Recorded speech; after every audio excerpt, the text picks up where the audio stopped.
Hi dear സുഗമോദേവി, ഇന്നത്തെ എപ്പിസോഡിലേക്ക് എല്ലാവർക്കും സ്വാഗതം. അങ്ങനെ നമ്മുടെ പ്രകാശനാണെങ്കിൽ നന്ദൻ്റെ പിറന്നാൾ ദിവസം ആയതുകൊണ്ട് തന്നെ അത് ആഘോഷിക്കാമെന്ന് വിചാരിക്കുന്നുണ്ട്. അങ്ങനെ നന്ദൻ പെട്ടെന്ന് തന്നെ അലാറം കേട്ട് എഴുന്നേൽക്കുമ്പോഴേക്കും നമ്മുടെ നന്ദനാണെങ്കിൽ കാണുന്നത് പ്രകാശൻ തൻ്റെ നേരെ ഒരു കത്തിയും പിടിച്ച് നിൽക്കുന്നതായിരുന്നു. എന്താ പ്രകാശ, നീ എന്നെ കൊല്ലാൻ പോവാണോ എന്ന് ചോദിക്കുമ്പോൾ അതൊന്നും അല്ലടാ, നീ കത്തിയും പിടിച്ച് ഒന്ന് നിൽക്കി, ഒരാവശ്യമുണ്ട്. അപ്പോൾ എന്തിനാ നീ എനിക്ക് കത്തി തന്നേന്നൊക്കെ പ്രകാശനോട് നന്ദൻ ചോദിക്കുന്നുണ്ടെങ്കിലും പ്രകാശനാണെങ്കിൽ ഒന്നും പറയുന്നില്ല. നീ ഒന്ന് പുറത്തോട്ട് വാ, അതിനുശേഷം കാര്യങ്ങളൊക്കെ പറഞ്ഞു തരാമെന്ന് പറഞ്ഞിട്ട് നന്ദനെ കൂട്ടിക്കൊണ്ട് വരുന്നുണ്ട് പ്രകാശനാണെങ്കിൽ. അങ്ങനെ പ്രകാശിൻ്റെ ആളുകൾ ചുറ്റും നിന്ന് ഒരു മേശയ്ക്കടുത്ത് നിൽക്കുന്നതാണ് നന്ദൻ ഉടൻ തന്നെ കാണുന്നത് തന്നെ. അപ്പോഴേക്കും പ്രകാശനോട് ഇതൊക്കെ എന്താ, എന്തിനാണ് ഇങ്ങനെയൊക്കെ ചെയ്യുന്നത്, എന്താ എല്ലാവരും കൂടെ ഇന്ന് തന്നെ എന്നെ കൊല്ലാൻ പോവുകയാണോ എന്നൊക്കെ ചോദിക്കുന്നുണ്ട് നമ്മുടെ നന്ദനാണെങ്കിൽ പേടിയോടെ. അപ്പോഴേക്കും പ്രകാശൻ പറയുന്നുണ്ട്, നിന്നെ കൊല്ലണമെങ്കിൽ എനിക്കിത് പണ്ടേ ആവാമായിരുന്നു, ഇത്രയും ദിവസമൊന്നും എടുക്കേണ്ട ആവശ്യം ഉണ്ടായിരുന്നില്ലല്ലോ എന്നൊക്കെ പ്രകാശൻ നന്ദനോടായിട്ട് പറയുന്നുണ്ട്.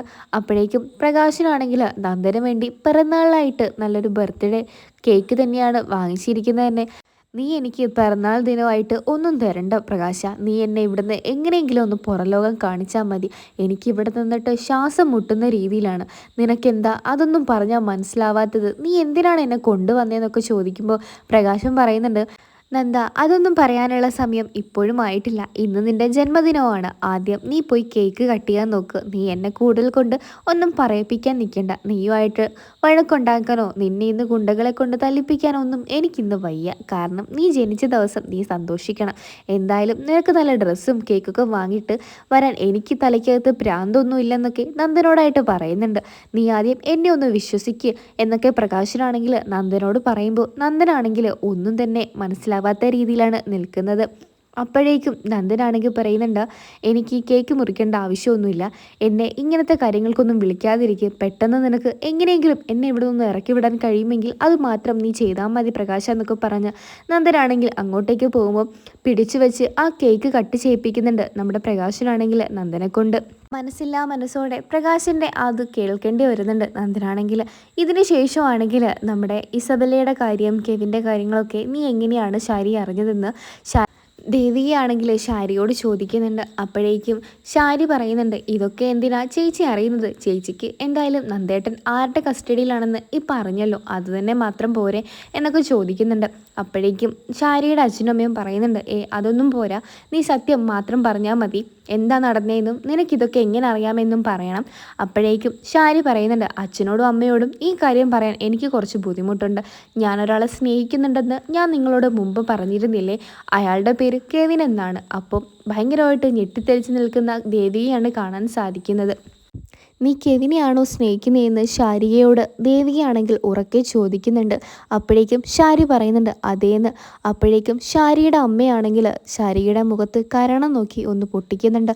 എന്താ ഇത്, ഇവിടെ ഇങ്ങനെ പ്രശ്നം ഉണ്ടാക്കലേ എന്നൊക്കെ ശാരികയുടെ അച്ഛൻ പറയുന്നുണ്ട്. ഞാൻ പറയുന്നത് മുഴുവനായി കേട്ടിട്ട് അമ്മയ്ക്കും അച്ഛനും എന്നെ വേണമെങ്കിൽ കൊല്ലാം, എന്തായാലും അവൾ പറയട്ടെ അമ്മയെന്ന് ദേവികയാണെങ്കിൽ പറയുന്നുണ്ട്. അതിനുശേഷം ശാരിയാണെങ്കിൽ നടന്നതെല്ലാം ദേവികയോടും വീട്ടുകാരോടും തുറന്നു പറയുന്നുണ്ട്. ഞാൻ കെവിനെ കണ്ടുമുട്ടിയതും ഇതെല്ലാം ചേച്ചിയുടെ നന്ദനെ കണ്ടുപിടിക്കാനും ചേച്ചിയുടെ നന്ദനെ രക്ഷിക്കാനും വേണ്ടി മാത്രമാണ്. അങ്ങനെ എസ് പിയിൽ ഫോളോ ചെയ്തത് തൊട്ട് അവിടുന്ന് മെസ്സേജ് അയച്ച എല്ലാ കാര്യങ്ങളും ദേവികയ്ക്ക് കാണിച്ചു കൊടുക്കുന്നുണ്ട് ശാരികയാണെങ്കിൽ. അങ്ങനെ ഒടുവിൽ ദേവികയാണെങ്കിൽ ശാരിയെ കെട്ടിപ്പിടിച്ച് ചോദിക്കുന്നുണ്ട്, നിനക്ക് എന്നോട് ഇത്ര സ്നേഹമുണ്ടായിരുന്നോ ശാരി, എല്ലാം ചേച്ചിക്ക് വേണ്ടി മാത്രമാണെന്ന് ശാരി പറയുന്നുണ്ട്. ഇതിൽ എനിക്കൊരു ബന്ധങ്ങളും ഒന്നുമില്ല ചേച്ചി, അയാളുടെ അടുത്ത് നിന്ന് എങ്ങനെയെങ്കിലും സത്യം അറിയാൻ ഇതല്ലാതെ മറ്റൊരു മാർഗം ഞാൻ കണ്ടിരുന്നില്ല എന്നൊക്കെ പറയുന്നുണ്ട്.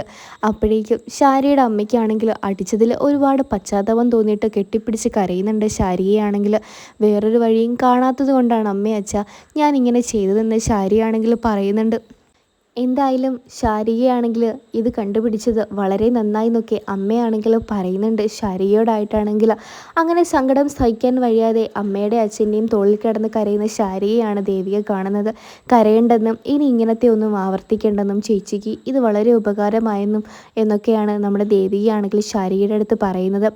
അതിനുശേഷമാണെങ്കിൽ പ്രഭാവതി ആണെങ്കിൽ തൻ്റെ മോൻ്റെ പിറന്നാൾ ദിവസമായിട്ട് ഇങ്ങനെ നന്ദൻ്റെ റൂമിൽ വന്ന് നന്ദൻ്റെ ഫോട്ടോകളോട് സംസാരിക്കുന്നതാണ് കാണുന്നത് തന്നെ. പെട്ടെന്ന് തന്നെ സിദ്ധു ആണെങ്കിൽ അങ്ങോട്ടേക്ക് വന്നിട്ട് ചോദിക്കുന്നുണ്ട്, നിനക്കിത് എന്താ പറ്റിയത്, എന്നൊക്കെ ചോദിക്കുന്നുണ്ട്. സിദ്ധു ആണെങ്കിൽ അപ്പോഴേക്കും പ്രഭാവതി പറയുന്നുണ്ട്, എൻ്റെ മകൻ്റെ പിറന്നാൾ ദിനമായിട്ട് അവരില്ലാത്ത ആദ്യത്തെ പിറന്നാളാണിത്, അതൊന്നും നിങ്ങൾക്ക് പറഞ്ഞാൽ മനസ്സിലാവില്ല എന്നൊക്കെ സിദ്ധുവിനോട് പറയുന്നുണ്ട് പ്രഭാവതി ആണെങ്കിൽ. അതിനുശേഷം പ്രഭാവതിയോട് സിദ്ധു പറയുന്നുണ്ട്, നീ ഒരു അമ്മയാണെങ്കിൽ അതുപോലെ ഞാനും അവൻ്റെ ഒരു അച്ഛനാണ്.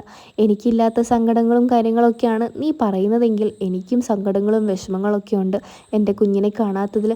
പക്ഷെങ്കിൽ ഏതു നേരം ഇത് തന്നെ പറഞ്ഞുകൊണ്ടിരുന്ന അതിന് വലിയ കാര്യമുണ്ടെന്ന് തോന്നില്ല. വീട്ടിലിരുന്ന് ഇങ്ങനെയൊക്കെ പറയാൻ ആർക്കും കഴിയും. നീ എന്തായാലും കുറച്ചും കൂടെ ദിവസം കാത്തു നിൽക്കുക, എന്തായാലും ഒരു വഴി ദേവിക കാണാതിരിക്കില്ല എന്നൊക്കെ പറയുന്നുണ്ട്. അതിനുശേഷം ദേവികയാണെങ്കിൽ ഹരിസാറിനെ വിളിക്കുന്നുണ്ട്. സാറിൻ്റെ ഫോണ് കുറച്ച് നേരമായിട്ട് മൊബൈൽ ഫോൺ ഓഫായിരുന്നല്ലോ എന്നൊക്കെ ദേവിക ചോദിക്കുമ്പോൾ, അതെ, ഒരു മീറ്റിംഗ് ഉണ്ടായിരുന്നു, അതുകൊണ്ടാണ് ഫോൺ ഓഫായതെന്നും ഹരിസാറാണെങ്കിൽ ദേവികയോട് പറയുന്നുണ്ട്. അതിനുശേഷം ദേവികയാണെങ്കിൽ എല്ലാ കാര്യങ്ങളും നടന്നതെല്ലാം ഹരിസാറിനോട് വെളിപ്പെടുത്തുന്നുണ്ട്. ശാരിക കെവിൻ്റെ പിന്നാലെ പോയതിനു ശേഷമാണ് ഇങ്ങനെ കാര്യങ്ങൾ അറിയാൻ കഴിഞ്ഞത്. എന്തായാലും കെവിനും ഇസബലയും ഇതിൻ്റെ പിന്നിലുണ്ടെന്നുള്ള കാര്യം നമുക്ക് മനസ്സിലായിട്ടുണ്ട്. ഇനി അടുത്ത നീക്കം എന്താണ് സാർ എന്ന് ചോദിക്കുന്നുണ്ട്. ഉടനെ തന്നെ നന്ദനെ കണ്ടുപിടിക്കണം. ഇനിയിപ്പോൾ എങ്ങനെയെങ്കിലും ആ അരുന്ധതിയെ അറസ്റ്റ് ചെയ്യാനുള്ള എല്ലാ കാര്യങ്ങളും ഞാൻ തയ്യാറാക്കിയിട്ടുണ്ട്. ഇനി ഇതിൻ്റെ പിന്നിൽ മറ്റൊരു കാര്യം ചെയ്യേണ്ടതില്ലെന്നൊക്കെ ഹരിസാറാണെങ്കിൽ ദേവിയോട് പറയുന്നുണ്ട്.